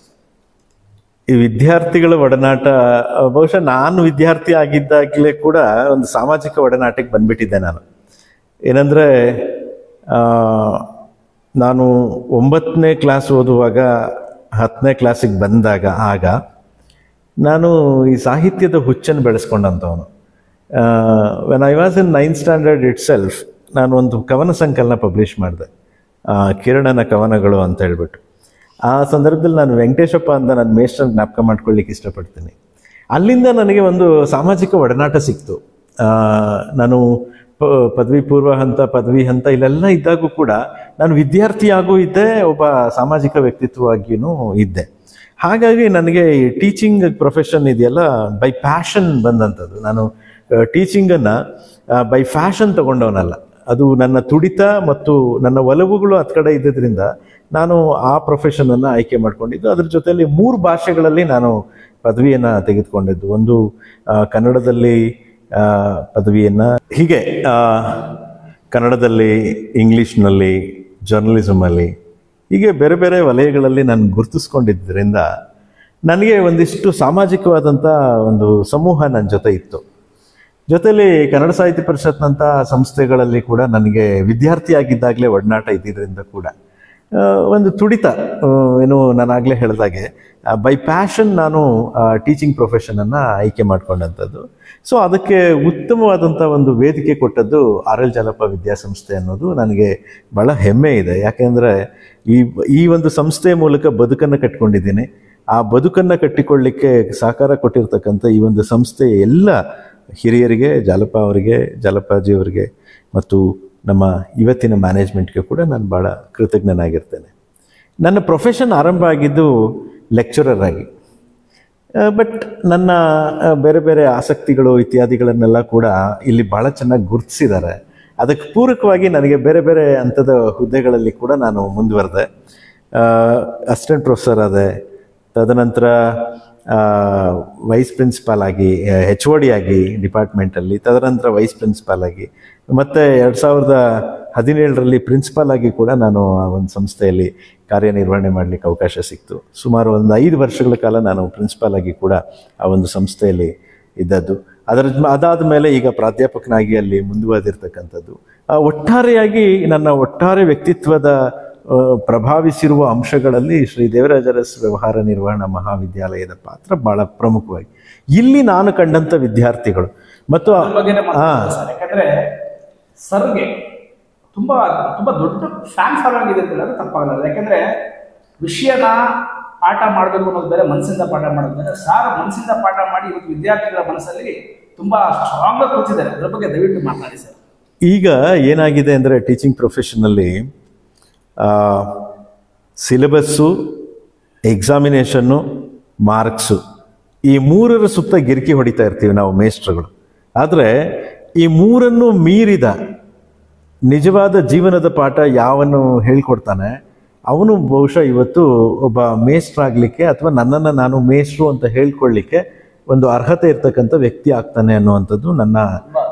ಯಾಕೆ ಅಂದರೆ ನಾವೆಲ್ಲ ಈಗ ಪದವಿ ಹಂತಗಳಲ್ಲಿ ಟೀಚ್ ಮಾಡ್ತಾ ಇರ್ತಕ್ಕಂಥವ್ರು. ಇವತ್ತು ಮಕ್ಕಳಿಗೆ ಪದವಿ ಹಂತಕ್ಕೆ ಬಂದಾಗ ಭಾಳ ಜನ ಏನೋ ಹೇಳ್ಬೋದು, ಓದಕ್ಕೆ ಬರಲ್ಲ, ಬರೀಲಿಕ್ಕೆ ಬರಲ್ಲ ಅಂದರೆ ಅದಕ್ಕೆ ವ್ಯವಸ್ಥೆನೇ ಡಿಫೆಕ್ಟ್. ವ್ಯವಸ್ಥೆ ಅವ್ರಿಗೆ ಹೇಳ್ಕೊಟ್ಟಿರೋ ಮೇಸ್ಟ್ರುಗಳು ಹೇಗಿರ್ತಾರೆ ಅವ್ರು ಹಾಗಿರ್ತಾರೆ. ಬಹುತೇಕ ಜನಕ್ಕೆ ಇವತ್ತು, ಬಹುತೇಕ ವಿದ್ಯಾರ್ಥಿಗಳಿಗೆ ಇವತ್ತಿನ ಅತ್ಯಾಧುನಿಕ ಪರಿಕರಗಳ ವ್ಯವಸ್ಥೆಯಲ್ಲಿ ಅವರು ಟೆಕ್ಸ್ಟ್ ಬುಕ್ ಇಟ್ಕೊಂಡ್ರೆ ಅಥವಾ ಆನ್ಲೈನ್ ಮೆಟೀರಿಯಲ್ ಇಟ್ಕೊಂಡ್ರೆ ಅವರು ಯಾವುದೇ ಕಾರಣಕ್ಕೂ ಫೇಲ್ ಆಗೋ ಸಾಧ್ಯತೆಗಳೇ ಇಲ್ಲ, ಅವರೆಲ್ಲ ಪಾಸ್ ಆಗ್ತಾರೆ. ಅವರಿಗೇನು ಟೀಚಿಂಗ್ ಬೇಕಾದಂಥ ಅಗತ್ಯ ಇಲ್ಲ. ಮುಂದಿನ ದಿನಗಳು ಹಾಗೇ ಇರುತ್ತೆ. ಆದರೆ ಇವತ್ತು ಟೀಚರ್ ಆದಂಥವರು ಕಾಲೇಜಿನ ತರಗತಿಗಳಲ್ಲಿ ವಿದ್ಯಾರ್ಥಿಗಳನ್ನು ಹೇಗೆ ಪ್ರಭಾವಿಸಬೇಕು ಮತ್ತು ಯಾವ ವಿಚಾರಗಳ ಕುರಿತಾಗಿ ಅವರನ್ನು ಜಾಗೃತಿಗೊಳಿಸ, ಈ ಸಿಲೆಬಸ್ಸನ್ನು ಮಾನದಂಡವಾಗಿ ಇಟ್ಕೊಂಡು ಅದರ ಮೂಲಕ ಜೀವನದ ಪಾಠ ಮಾಡ್ತಕ್ಕಂಥದ್ದು ಇವತ್ತು ಅತ್ಯಂತ ಅಗತ್ಯ. ಸಂಸ್ಕಾರವನ್ನು ಕೊಡದ ಮೇಸ್ಟ್ರಲ್ಲ. ನನಗೆ ನನ್ನ ಪಾಠ ಮಾಡಿರ್ತಕ್ಕಂಥ ಗುರುಗಳು ಹಾಕ್ಕೊಟ್ಟಿರ್ತಕ್ಕಂಥ ಮಾರ್ಗದರ್ಶನ ಅದು. ನನ್ನನ್ನು ಪ್ರಭಾವಿಸಿರ್ತಕ್ಕಂಥವರು ನನಗೆ ಹೇಳ್ಕೊಟ್ಟಿರ್ತಕ್ಕಂಥ ರೀತಿ ನೀತಿಗಳದು. ನಾನು ಇಂಗ್ಲೀಷನ್ನು ಪಾಠ ಮಾಡಿದರೂ ಕೂಡ ಇಂಗ್ಲೀಷಿನ ಮೂಲಕ ಬದುಕನ್ನು ನಾನು ಕಟ್ಟಿಕೊಳ್ಳುವ ಬಗೆಯನ್ನು ನಾನು ಹೇಳ್ಕೊಟ್ಟಾಗ ಶೇಕ್ಸ್ಪಿಯರು ವಾಸ್ತವ ಆಗ್ತಾನೆ, ಜಾನ್ ಕೀಟ್ಸು ವಾಸ್ತವ ಆಗ್ತಾನೆ, ವಿಲಿಯಂ ವರ್ಡ್ಸ್ವರ್ತು ನಮಗೆ ಇವತ್ತಿನ ಮೂಲಕ ನಮಗೆ ಜಗತ್ತಿಗೆ ಅತ್ಯಂತ ಮುಖ್ಯವಾಗಿ ಕಾಣಸಿಗ್ತಾರೆ. ಅದರ್ವೈಸ್ ಅವರನ್ನು ನಾವು ಕೇವಲ ಪ್ರಶ್ನೆ ಮತ್ತು ಉತ್ತರದ ವ್ಯಕ್ತಿತ್ವಗಳಾಗಿ ನೋಡ್ಬಿಡ್ತೀವಲ್ಲ. ಇದು ಈಗ ನೀವೇನೋ ಹೇಳಿದ್ರಲ್ಲ, ರವಿಕಿರಣ್ ಸರಿಗೆ ಒಂದಷ್ಟು ಫ್ಯಾನ್ ಫಾಲೋವರ್ಸು ಒಂದಷ್ಟು ಜನ ಯಾಕೆ ಬರ್ತಾರೆ ಅಂದರೆ ಇವತ್ತು ವಿದ್ಯಾರ್ಥಿಗಳಲ್ಲಿ ಕೂಡ ಭಾಳಷ್ಟು ಕೌತುಕಗಳಿದೆ, ಕುತೂಹಲಗಳಿದೆ. ಒಂದು ವಿಷಯಾಧಾರಿತವಾದಂಥ ಚರ್ಚೆಗಳಿಗೆ ಇವತ್ತು ಕೂಡ ವಿದ್ಯಾರ್ಥಿಗಳು ಮುಂದೆ ಬರ್ತಾರೆ. ಒಂದು ವಿಭಿನ್ನವಾಗಿ ಒಂದು ಪಠ್ಯವನ್ನು ಬೋಧನೆ ಮಾಡುವಂಥ ಕ್ರಮ ಕೂಡ ಇವತ್ತು ಬೋಧಕರಿಗೆ ಭಾಳ ಮುಖ್ಯ ಅನ್ನುವಂಥದ್ದು ನಾನು ಕಂಡುಕೊಂಡು. ಯಾವ ವಿದ್ಯಾರ್ಥಿನೂ ದಡ್ಡ ಅಲ್ಲ ಸುನಿಲ್, ನಿಮಗೂ ನಿಮ್ಮ ಪ್ರೊಫೆಷನಲ್ಲಿ ಗೊತ್ತಿರುತ್ತೆ. ನಾವು ವಿದ್ಯಾರ್ಥಿಗಳನ್ನು ಯಾವ ರೀತಿ ಒಂದು ಪಾಸಿಟಿವ್ ಆ್ಯಟಿಟ್ಯೂಡನ್ನು, ಅವರಲ್ಲಿ ಪಾಸಿಟಿವ್ ಮೆಂಟಾಲಿಟಿಯನ್ನು ನಾವು ಬೆಳೆಸ್ತೀವಿ, ಅದರ ಮೇಲೆ ನಮ್ಮ ಸಾಮರ್ಥ್ಯ ಮತ್ತು ಅವರ ವ್ಯಕ್ತಿತ್ವ ಕೂಡ ಬೆಳೆಯುತ್ತೆ ಮತ್ತು ನಿರ್ಧಾರ ಆಗುತ್ತೆ ಅನ್ನುವಂಥದ್ದು. ಭಾಳಷ್ಟು ಜನ ಏನಾಗುತ್ತೆ, ನನ್ನ ಕ್ಲಾಸಿಗೆ ಹೋದ ಮೊದಲನೇ ಪಾಠ ನಾನು ಹೇಳೋದು ನೋಡಿ, 100ಕ್ಕೆ 100 ಅಂಕ ತೆಗೆದುಕೊಳ್ಳೋ ಅಂಥದ್ದು ಆ ಥರದ ವಿದ್ಯಾರ್ಥಿಗಳನ್ನು ಮಾತ್ರ ಸೃಷ್ಟಿ ಮಾಡ್ತಕ್ಕಂಥದ್ದು ನನ್ನ ಗುರಿ ಅಲ್ಲ. ಇವತ್ತು ಪ್ರಯತ್ನ ಮಾಡಿದರೆ ಯಾರು ಬೇಕಾದರೂ 100ಕ್ಕೆ 100 ಅಂಕ ತಗೋಬೋದು ಇವತ್ತಿನ ಸಿಸ್ಟಮಲ್ಲಿ. ಆದರೆ 100ಕ್ಕೆ 100 ಅಂಕ ತೆಗೆದುಕೊಳ್ತಕ್ಕಂಥ ಯಾವ ವಿದ್ಯಾರ್ಥಿ ಇವತ್ತು ಸಮಾಜಕ್ಕೆ ಒಳ್ಳೆ ಆಸ್ತಿಯಾಗಿದ್ದಾನೆ? ಸಮಾಜಕ್ಕೆ ಆತನ ಕೊಡುಗೆ ಏನು? ರ್ಯಾಂಕ್ ಸ್ಟೂಡೆಂಟ್ಸ್ ರೀ ಆತ್ಮಹತ್ಯೆ ಮಾಡ್ಕೊಂಡು ಸತ್ತೋಗ್ತಾರಪ್ಪ. ಯಾವ ರೀತಿ ಸಂಸ್ಕಾರ ನಾವು ಕಲಿಸ್ಕೊಟ್ಟಿದ್ದೀವಿ? ಬದುಕುವ ಕಲೆಯನ್ನು ಯಾವ ರೀತಿ ಹೇಳ್ಕೊಟ್ಟಿದ್ದೀವಿ ಅವರಿಗೆ? ಸೊ ಒಂದು ವ್ಯವಸ್ಥೆಯಲ್ಲಿ ಅಥವಾ ಒಂದು ಸಮಾಜದಲ್ಲಿ ಒಂದು ಇದರಲ್ಲಿ ಒಂದು ಸಣ್ಣ ಸೋಲನ್ನು ಕೂಡ ಎದುರಿಸುವಂಥ ಸಾಮರ್ಥ್ಯ ನನಗಿಲ್ಲ ಅಂತ ಅಂದರೆ ನಾನು ನನ್ನ ಅಕ್ಷರಾಭ್ಯಾಸಕ್ಕೆ, ನನ್ನ ಎಜುಕೇಷನ್ಗೆ, ನನ್ನ ವಿದ್ಯಾಭ್ಯಾಸಕ್ಕೆ ಏನು ಅರ್ಥ ಇದೆ? ಆಸ್ ಎ ಮೋಟಿವೇಶನಲ್ ಸ್ಪೀಕರ್ ನೀವು ಕೂಡ ಅದ್ರ ಬಗ್ಗೆ ಎಲ್ಲ ನೀವು ಹೇಳ್ತಾ ಇರ್ತೀರಿ. ಇವತ್ತಿನ ನೋಡಿ 2 ಲಕ್ಷ 3 ಲಕ್ಷ ಸಂಬಳ ತಗೊಳ್ತಾರೆ, ಏನು ಸಾಫ್ಟ್ವೇರ್ ಇಂಡಸ್ಟ್ರಿಲೋ ಇನ್ನಲ್ಲೋ ಎಲ್ಲೂ ಮತ್ತು ಕೆಲಸ ಮಾಡೋರು. ಬದುಕಿನ ಒಂದು ಸಣ್ಣ ಸೋಲನ್ನು ಎದುರಿಸುವಂಥ ಸಾಮರ್ಥ್ಯ ಅವ್ರಿಗಿರಲ್ಲ, ಸೂಸೈಡ್ ಮಾಡ್ಕೊಂಡು ಸತ್ತೋಗ್ತಾರೆ. ನಿಮ್ಮ ಮಧ್ಯದಲ್ಲಿ ಈ ಥರದ ಹಲವಾರು ಪ್ರಕರಣಗಳು. ನನಗೇನೆಂದರೆ ನನ್ನ ಪ್ರೊಫೆಷನಲ್ಲಿ ಒಂದು ಸದೃಢವಾದ ಮತ್ತು ಸಶಕ್ತವಾದ ಮನೋಸ್ಥಿತಿಯನ್ನು ಕಟ್ಟಿಕೊಡುವ ಮೇಸ್ಟ್ರಾಗಿ ನಾನು ಇರಬೇಕು ಅಂದ್ಕೊಳ್ತೀನಿ. ಅದಕ್ಕೆ ಪೂರಕವಾಗಿ ಕೆಲಸ ಮಾಡ್ತಿದ್ದೀನಿ ಅಷ್ಟೇ. ಈಗ ಸರ್ ಅವರ ಒಂದು ವಿದ್ಯಾರ್ಥಿಗಳ ಬಗ್ಗೆ ಹಾಗೂ ಅವರ ವೃತ್ತಿ ಜೀವನದ ಬಗ್ಗೆ ಮಾತನಾಡಿದ್ರು. ಅದಕ್ಕಿಂತ ಹೆಚ್ಚಾಗಿ ನಮ್ಮ ರವಿಕಿರಣ್ ಸಾಹೇಬರು ದೊಡ್ಡಬಳ್ಳಾಪುರದ ಪತ್ರಿಕೋದ್ಯಮದಲ್ಲಿ ಒಂದು ದಂತಕಥೆ ಅಂತ ಹೇಳೋದು ತಪ್ಪಾಗಲ್ಲ. ತುಂಬ ಚಿಕ್ಕ ಏಜಲ್ಲಿ ತುಂಬ ಅದ್ಭುತವಾದ ಸಾಧನೆ ಆ ವಿಚಾರದಲ್ಲಿ ಮಾಡಿದ್ದಾರೆ. ಅವರು ಕನ್ನಡಪ್ರಭ ಪತ್ರಿಕೆಯ ವರದಿಗಾರರು ಸಹ, ಹಾಗೂ ಬಹಳಷ್ಟು ಸಾರಿ ಚಂದನ ಟೆಲಿವಿಷನ್ನಲ್ಲಿ ಅವರು ಬರ್ತಾ ಇರ್ತಾರೆ. ಅವ್ರದ್ದು ಇಂಟರ್ವ್ಯೂಸ್ ಇರುತ್ತೆ. ಸಾಹೇಬರಲ್ಲಿ ತಾವೆಲ್ಲ ನೋಡಿರ್ತೀರ ಅವ್ರನ್ನ. ಸಾಹೇಬರು ನಾನು ಅವ್ರನ್ನ ಕೇಳ್ಕೊಳೋದೇನೆಂದರೆ, ಸರ್ ಈ ಪತ್ರಿಕೋದ್ಯಮಕ್ಕೆ ಬರೋದಕ್ಕೆ ನಿಮ್ಮ ಮುಖ್ಯ ಕಾರಣ ಏನು? ಆಮೇಲೆ ನಿಮ್ಮ ಬಾಯಲ್ಲಿ ಕನ್ನಡ ಪದಗಳನ್ನ ಕೇಳೋದೇ ಒಂದು ಸಂತೋಷ. ಬಹಳಷ್ಟು ಸಮಯದಲ್ಲಿ ನಮ್ಗೆ ಹೇಳಿದಿರಿ, ಮತ್ತೊಂದು ಸತಿ ನಾನು ವೀಕ್ಷಕರು ಬಂದು ಹೇಳ್ತಾ ಇದ್ದೀನಿ, ಪತ್ರಿಕೋದ್ಯಮ ಹಾಗೂ ಕನ್ನಡ ನಿಮಗಿರೋ ಒಂದು ಒಲವು ಬಗ್ಗೆ ಮಾತಾಡಿಸಿ. ಈ ನಾನು ಮೂಲತಃ ಇಂಗ್ಲೀಷ್ ಮೇಸ್ಟರ್ ಆದರೂ ಕೂಡ ಕನ್ನಡವನ್ನು ಬಹಳವಾಗಿ ಪ್ರೀತಿಸುವ ಮತ್ತು ಕನ್ನಡವನ್ನು ಬಹಳವಾಗಿ ಇಷ್ಟಪಡ್ತಕ್ಕಂಥ ಒಬ್ಬ ಕನ್ನಡಿಗ ಅಂತ ಹೇಳ್ಕೊಳ್ಳಿಕ್ಕೆ ಹೆಮ್ಮೆ ಆಗುತ್ತೆ. ನನಗೆ ಈ ಪತ್ರಿಕೋದ್ಯಮದ ಹುಚ್ಚು ಅಂತಲೇ ನಾನು ಕರಿತೀನಿ. ಈ ಹುಚ್ಚು ಬೆಳೆದದ್ದು ಆರಂಭಿಕ ಕಾಲಘಟ್ಟದಲ್ಲಿ 1999. ನಾನು ಇನ್ನೂ ಆಗ ಹೈಸ್ಕೂಲ್ ವಿದ್ಯಾರ್ಥಿ. ಆಗ ನಾನು ಬರೆದಂಥ ಒಂದು ಸಣ್ಣ ಪದ್ಯ ಕನ್ನಡಪ್ರಭ ನ್ಯೂಸ್ ಪೇಪರಲ್ಲಿ ಪಬ್ಲಿಷ್ ಆಯಿತು. ನನಗೆ ಭಾಳ ಚೆನ್ನಾಗಿ ಜ್ಞಾಪಕ ಇದೆ. ಅದು ಆಗಸ್ಟ್ 1ನೇ ತಾರೀಕು 1999 ಇಸ್ವಿ. ಆ ಬರಹ ಪತ್ರಿಕೆಯಲ್ಲಿ ಪ್ರಕಟ ಆದಂಥ ದಿನ ನಾನಾಗಿರಲಿಲ್ಲ ಅಂತ. ಆ ನನ್ನ ಸಂತೋಷಕ್ಕೆ, ಆ ನನ್ನ ಇದಕ್ಕೆ, ಆ ರೆಕ್ಕೆ ಪುಕ್ಕಗಳಿಗೆ ನಾನು ಯಾವುದೇ ರೀತಿಯಲ್ಲೂ ಅದನ್ನು ವರ್ಣನೆ ಮಾಡಲಿಕ್ಕೆ ಸಾಧ್ಯ ಇಲ್ಲ. ಅಲ್ಲಿಂದ ಬಹುಶಃ ನನಗೆ ಈ ಪತ್ರಿಕೋದ್ಯಮದ ಹುಚ್ಚು ಶುರುವಾಯಿತು ಅಂತ. ಅದಾದ ಮೇಲೆ ನಾನು PUC ಬಂದಾಗಲೇ ಸುಮಾರಷ್ಟು ಪತ್ರಿಕೆಗಳಿಗೆ ನಾನು ಬರಹಗಳನ್ನು ಬರಿತಾ ಇದ್ದೆ. ಅದರಲ್ಲಿ ನನಗೆ ಭಾಳ ಮುಖ್ಯವಾಗಿ ಕನ್ನಡಪ್ರಭ ಪತ್ರಿಕೆಯ ಕಾಲೇಜು ರಂಗ, ಆ ಕಾಲೇಜು ರಂಗ ಅಂತ ಹೇಳಿಬಿಟ್ಟು ಒಂದು ಪುಟ ಬರೋದು ಪ್ರತಿ ಸೋಮವಾರ ಮತ್ತು ಒಂದಷ್ಟು ದಿನ ಪ್ರತಿ ಬುಧವಾರ ಬರ್ತಿತ್ತು. ಅದಾದಮೇಲೆ ಪ್ರಜಾವಾಣಿಯ ಯುವರಂಗ, ಈ ಕಾಲಮ್ಗಳೆಲ್ಲ ಕೂಡ ನನಗೆ ನನ್ನಲ್ಲಿದ್ದಂಥ ಬರಹಗಾರನನ್ನು ಭಾಳ ಬಡಿದೆಚ್ಚರಿಸಿದಂಥ ಕಾಲಮ್ಗಳು. ಆವಾಗ ತತ್ಕ್ಷಣದ ಸಾಮಾಜಿಕ ಪರಿಸ್ಥಿತಿಗಳು, ಶೈಕ್ಷಣಿಕ ಪರಿಸ್ಥಿತಿಗಳು, ಇವುಗಳಿಗೆ ಒಂದು ಪ್ರತಿಕ್ರಿಯೆಗಳ ರೀತಿಯಲ್ಲಿ ನಮ್ಮ ಬರಹಗಳನ್ನು ಆರಂಭಿಸಿದ್ದು. ಅದಾದಮೇಲೆ 2002ನೇ ಇಸ್ವಿಲಿ ನಾನು ಕನ್ನಡಪ್ರಭ ಪತ್ರಿಕೆಗೆ ವರದಿಗಾರನಾಗಿ ಅಧಿಕೃತವಾಗಿ ಸೇರಿಕೊಂಡಿದ್ದು. ಆವಾಗ ನಾನು ಆಗ ತಾನೇ PUC ಮುಗಿಸಿದ್ದೆ. ಅಲ್ಲಿಂದ ನನ್ನ ಕನ್ನಡಪ್ರಭ ಮತ್ತು ನನ್ನ ಒಂದು ಸಂಬಂಧ ಅಲ್ಲಿಂದ ಮತ್ತಷ್ಟು ಗಾಢವಾಗ್ತಾ ಹೋಯಿತು. ಅದಕ್ಕೆ ಮುಂಚೆ ನನ್ನ ಗುರುಗಳಾದಂಥ ಆವಲ್ಮೂರ್ತಿ ಅವರು ಕನ್ನಡಪ್ರಭ ವರದಿಗಾರರಾಗಿದ್ದರು. ಅವರು ಕನ್ನಡಪ್ರಭದಿಂದ ನಿವೃತ್ತರಾದ ಮೇಲೆ ನಾನು ಆ ಒಂದು ವರದಿಗಾರಿಕೆಗೆ ಬಂದಿದ್ದು. ಪರಿಪೂರ್ಣ 22 ವರ್ಷಗಳನ್ನು ಕನ್ನಡಪ್ರಭದಲ್ಲಿ ಕಳೆದು 23ನೇ ವರ್ಷಕ್ಕೆ ಪದಾರ್ಪಣೆ ಮಾಡಿದ್ದೀನಿ. ದೊಡ್ಡಬಳ್ಳಾಪುರದಂಥ ಒಂದು ಈ ಸೆಮಿ ಅರ್ಬನ್, ಅತ್ತ ನಗರವೂ ಅಲ್ಲದ ಇತ್ತ ಗ್ರಾಮವೂ ಅಲ್ಲದ ಒಂದು ರೀತಿಯ ಪಟ್ಟಣವೂ ಅಲ್ಲದ ಈಗ ಇಂಥ ಪ್ರದೇಶದಲ್ಲಿ ಸಾಮಾಜಿಕವಾಗಿ, ಶೈಕ್ಷಣಿಕವಾಗಿ, ಸಾಹಿತ್ಯಿಕವಾಗಿ ಸಾಕಷ್ಟು ಸಮಸ್ಯೆಗಳು ಇರ್ತಕ್ಕಂಥದ್ದು. ಆ ಸಮಸ್ಯೆಗಳಿಗೆ ಆರಂಭಿಕ ಹಂತದಲ್ಲಿ ದನಿಯಾದಂಥ ರೀತಿ ಇದೆಯಲ್ಲ, ಅದು ಭಾಳ ಮುಖ್ಯ. ಭಾಳಷ್ಟು ಸವಾಲುಗಳು ಕೂಡ ಇತ್ತು. ಒಂದು ಪತ್ರಿಕೆಯಲ್ಲಿ ಏನಾದರೂ ಬಂತು ಅಂತ ಅಂದರೆ ಅವತ್ತು ಭಾಳ ಗಂಭೀರವಾಗಿ ತೆಗೆದುಕೊಳ್ತಕ್ಕಂಥ ಒಂದು ಕಾಲಘಟ್ಟ ಇತ್ತು. ಇವತ್ತು ಬಿಡಿ, ಪತ್ರಿಕೆಯಲ್ಲೆಲ್ಲ ನೀವು ಎಲ್ಲೇ ಬರೆದ್ರು ಏನೇ ಬರೆದ್ರೂ ಇವತ್ತು ಅದಕ್ಕೆ ಸ್ಪಂದನೆಯೂ ಇರೋದಿಲ್ಲ, ಪ್ರತಿಕ್ರಿಯೆನೂ ಇರೋದಿಲ್ಲ ಒಂದು ಹಂತದಲ್ಲಿ. ಆದರೆ ಒಂದು 20 ವರ್ಷದ ಹಿಂದೆ, ಒಂದು 15 ವರ್ಷದ ಹಿಂದೆ ವಸ್ತುಸ್ಥಿತಿ ಹಾಗಿರಲಿಲ್ಲ. ಪತ್ರಿಕೆಗಳಲ್ಲಿ ಏನಾದರೂ ಬಂತು ಅಂತ ಅಂದರೆ, ಆ ಸಮಸ್ಯೆ ಕುರಿತಾಗಿ ಬರೆದ್ರು ಅಂತ ಅಂದರೆ ಅದಕ್ಕೊಂದು ಪರಿಹಾರ ತಾರ್ಕಿಕವಾಗಿ ಸಿಗುವಂಥ ಅವಕಾಶಗಳಿತ್ತು. ಆಮೇಲೆ ಎಷ್ಟೋ ಬಾರಿ ನಾವು ಪತ್ರಿಕೆಗಳಲ್ಲಿ ಬರೆದು ಭಾಳಷ್ಟು ಜನಕ್ಕೆ ನಿಷ್ಠುರವೂ ಆಗಿದ್ದೀವಿ. ಭಾಳಷ್ಟು ಒಂದು ಉತ್ತಮವಾದಂಥವರ ಒಡನಾಟವೂ ಸಿಕ್ಕಿದೆ. ಭಾಳ ಹತ್ತಿರ ಇದ್ದಂಥವರು ದೂರ ಕೂಡ ಆಗಿದ್ದಾರೆ. ಇದು ಪತ್ರಿಕೋದ್ಯಮದ ಸಹಜವಾದಂಥ ಪ್ರಕ್ರಿಯೆಗಳು. ಇಲ್ಲಿ ಏನಂತ ಅಂದರೆ, ವ್ಯಕ್ತಿಗತವಾದಂಥ ಸಂಬಂಧಗಳಿಗಿಂತ ಸಾಮಾಜಿಕವಾದ ಸಂಬಂಧಗಳಿಗೆ ಭಾಳ ಹೆಚ್ಚು ಮೌಲ್ಯ ಮತ್ತು ಭಾಳ ಹೆಚ್ಚು ಪ್ರಾಶಸ್ತ್ಯ ಇರತಕ್ಕಂಥ ಕಾಲಘಟ್ಟ. ಹೀಗೆ ಅದು ಹಾಗೆ ನಿರಂತರವಾಗಿ ಇವತ್ತು ನಡ್ಕೊಂಡು ಬಂದಿದೆ. 2014 ಅನಿಸುತ್ತೆ ನಾನು ದೂರದರ್ಶನ ಚಂದನಕ್ಕೆ ಫಸ್ಟು ಪದಾರ್ಪಣೆ ಮಾಡಿದ್ದು ಆ್ಯಸ್ ಎ ನ್ಯೂಸ್ ರಿಪೋರ್ಟರ್ ಅಲ್ಲಾಗಿದ್ದು ನಾನು ನ್ಯೂಸ್ ಎಡಿಟರ್ ಆಗೋದೆ. ಸಹಾಯಕ ಸುದ್ದಿ ಸಂಪಾದಕನಾಗಿ ಚಂದನ ವಾಹಿನಿಯಲ್ಲಿ ನನ್ನ ಪ್ರೊಫೆಷನನ್ನು ಶುರು ಮಾಡಿದೆ. ತದನಂತರದ ದಿನಗಳಲ್ಲಿ ಭಾಳಷ್ಟು ಪ್ಯಾನೆಲ್ ಡಿಸ್ಕಷನ್ಸಲ್ಲಿ ನಾನು ಭಾಳ ಜನ ದೊಡ್ಡ ದೊಡ್ಡ ವ್ಯಕ್ತಿಗಳನ್ನು ಕೂಡ ಸಂದರ್ಶನ ಮಾಡಿದ್ದೀನಿ. ಅದು ಹಾಗೆ ನನ್ನ ಹಾಬಿ ಅಂತ. ನಾನು ಪ್ರೊಫೆಷನಲಿ ನಾನು ಪ್ರಾಧ್ಯಾಪಕನಾದರೂ ಕೂಡ ಆ್ಯಸ್ ಎ ಒಂದು ಹಾಬಿ, ಹವ್ಯಾಸವಾಗಿ ನಾನು ಪತ್ರಿಕೋದ್ಯಮವನ್ನು ಇವತ್ತು ಕೂಡ ಭಾಳ ಇಷ್ಟಪಡ್ತೇನೆ. ಅದಕ್ಕೆ ಪೂರಕವಾಗಿ ನಾನು ಕೆಲಸ ಮಾಡ್ತಕ್ಕಂಥ ಸಂಸ್ಥೆಯಿಂದ ಕೂಡ ಭಾಳಷ್ಟು ಒಳ್ಳೆ ಸಹಕಾರ ಸಿಕ್ಕಿದೆ. ಅದೊಂದು ನನ್ನ ಪ್ರತಿಭೆಯನ್ನು ನಾನು ಮತ್ತೊಂದು ದಿಕ್ಕಿನಲ್ಲಿ ಬೆಳೆಸ್ಕೊಳ್ಳಿಕ್ಕೆ ಕೂಡ ಕಾರಣ ಆಗಿದೆ. ಬಹುಶಃ ಹೇಳ್ತಾ ಹೋದರೆ ಸಾಕಷ್ಟು ಇರುತ್ತೆ. ಪ್ರೊಫೆಷನಲ್ ಲೈಫ್ ಬಗ್ಗೆ ಇಷ್ಟು ಸಾಕು ಅಂತ ನನಗೆ. ರವಿಕಿರಣ್ ಸರ್ ಅವರ ಬಗ್ಗೆ ಮಾತಾಡ್ತಿದ್ರೆ ದಿನಗಳು ಸಾಲದು ಅಂತ ಹೇಳಕ್ ಇಷ್ಟಪಡ್ತೀನಿ. ಏನಕ್ಕೆಂದ್ರೆ ನೋಡಿ, ಅವರು ಪ್ರೊಫೆಸರ್ ಆಗಿ ಇಷ್ಟು ಹೆಸರು ಮಾಡಿದಾರೋ ಅದಕ್ಕಿನ್ನ ಬಹಳಷ್ಟು ಹೆಸರು ಅವರು ಪತ್ರಿಕೋದ್ಯಮದಲ್ಲಿ ಮಾಡಿದ್ದಾರೆ. ನೋಡಿ, ಅವರು ಮನುಷ್ಯ ತುಂಬಾ ದೊಡ್ಡ ವ್ಯಕ್ತಿ ಆಗೋಗ್ಬೇಕು ಅಂದ್ರೆ ದೊಡ್ಡ ಗುಣಗಳಿರ್ಬೇಕು. ಇವತ್ತು ಸಹ ಸಂಸ್ಥೆ ಬಗ್ಗೆ ಮಾತನಾಡಬೇಕು. ಅದಕ್ಕೆ ರವಿಕಿರಣ್ ಸರ್ ಆಗಿದ್ದಾರೆ ಇವತ್ತು. ಈಗ ರವಿಕಿರಣ್ ಸರ್ ಯಾಕಂದ್ರೆ ಅವರೊಬ್ಬರು ಪ್ರಾಧ್ಯಾಪಕ ಆಗಿರೋದ್ರಿಂದ ವಿದ್ಯಾರ್ಥಿಗಳಿಗೆ, ಸರ್ ಇವತ್ತಿನ ವಿದ್ಯಾರ್ಥಿಗಳಲ್ಲಿ ನಾನು ಏನು ನೋಡ್ತಾ ಇದ್ದೀನಿ, ನಾನು ಸಹ ಒಬ್ಬ ಮೋಟಿವೇಶನಲ್ ಸ್ಪೀಕರ್ ಆಗಿ ಪ್ರೊಫೆಸರ್ ಆಫ್ ಇಂಜಿನಿಯರಿಂಗ್ ಕಾಲೇಜ್ ಆಗಿರೋದ್ರಿಂದ ಸರ್, ಇವತ್ತಿನ ನಿಮ್ಮ ಒಂದು ಕಾಲಘಟ್ಟ, ನಮ್ಮ ಕಾಲಘಟ್ಟ ಬೇರೆ ಇತ್ತು, ಇವತ್ತಿನ ಕಾಲಘಟ್ಟ ಬೇರೆ ಇದೆ. ಸ್ವಲ್ಪ ಪ್ರಾಬ್ಲಮ್ಸ್ ಬಂದರೆ ಹುಡುಗರು ಅದು ಫೇಸ್ ಮಾಡೋಕ್ಕೆ ರೆಡಿ ಇಲ್ಲ ಸರ್. ಸ್ವಲ್ಪ ಕಷ್ಟ ಬಂದವನು ಹಿಂದಕ್ಕೆ ಹೋಗ್ತಿದ್ದಾರೆ.